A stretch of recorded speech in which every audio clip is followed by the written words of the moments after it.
अस्सलाम वालेकुम नाज़रीन, मैं शिरीन ज़ादा हूँ और इस वक्त सोक वैली में मौजूद हूँ। बहुत ही ज़्यादा शानदार नज़ारे हैं, सुहाना मौसम है। स्कर्दू से तकरीबन 34 या 36 किलोमीटर के फासले पर यह वाक़या है और यहाँ पर काफ़ी रश होता है। चूँकि आजकल ऑफ सीज़न है, सितंबर का महीना है, तो इतना ज़्यादा रश नहीं है, लेकिन सयाह अभी भी काफ़ी तादाद में आ रहे हैं और वो खूब इंजॉय कर रहे हैं। तो आप अगर यहाँ आना चाहते हैं तो आप ज़रूर आए।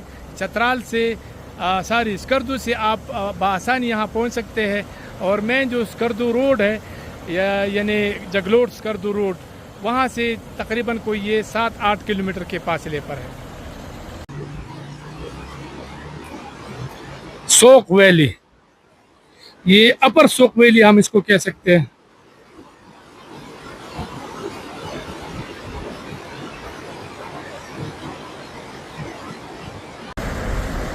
Hagamos por Ibergama, que estamos en workshop y todo estacionado, y que lo puedo hacer la forma. Burası ne oğlum? Sorma.